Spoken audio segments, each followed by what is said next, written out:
Bonjour, je m'appelle Philippe Griot, je suis enseignant-chercheur à l'Université d'Orléans, au laboratoire de mathématiques, l'Institut Denis Poisson. En tant qu'enseignant-chercheur, nous développons tout un tas d'activités, en dehors de la recherche et de nos enseignements, des activités dites de popularisation des mathématiques, destination du grand public, mais aussi des professeurs du secondaire.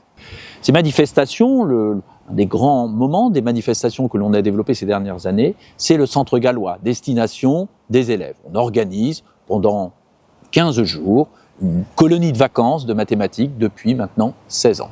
D'autres dispositifs que l'on a développés depuis un certain nombre d'années, notamment le dispositif Malamat, qui est un dispositif en partenariat avec l'Institut Denis Poisson, Centre Sciences et l'IREM d'Orléans-Tours, l'IREM, l'Institut de recherche de l'enseignement en mathématiques. Une autre facette de la médiation que nous développons, le groupe Malamat. Ce groupe Malamat regroupe un certain nombre d'enseignants-chercheurs, mais aussi des professeurs de mathématiques du secondaire. Son but est de développer, à partir d'objets emblématiques mathématiques, de développer des activités en direction des scolaires emmenés par les professeurs de mathématiques dans les établissements scolaires du primaire, du secondaire et même plus haut.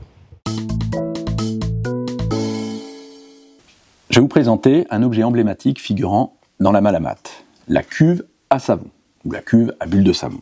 Une cuve remplie d'eau, dans laquelle nous avons mis un corps gras, de l'eau savonneuse, du savon à vaisselle, ou de la glycérine, ici du savon à vaisselle.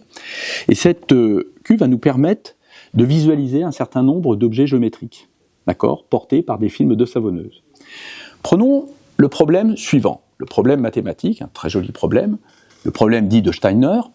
Je prends 3 villages à la campagne. Je me pose la question, où dois-je poser une citerne d'eau, de sorte que la personne chargée d'approvisionner les 3 villages va parcourir le moins de chemin possible.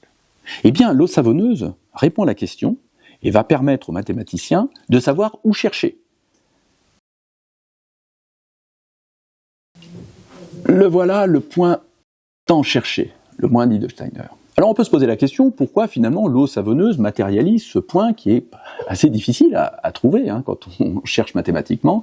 L'eau savonneuse a cette propriété suivante, puisqu'on a bien compris que c'était un problème de minimisation. L'eau savonneuse a cette propriété de minimiser l'air posé sur la membrane. Vulgariser les mathématiques, c'est presque un devoir d'un enseignant-chercheur en mathématiques, c'est convaincre la société civile que les mathématiques sont présentes dans tous les domaines et présentes dans beaucoup d'objets du quotidien. La carte bancaire, des actions quotidiennes, sécuriser des actions bancaires par exemple.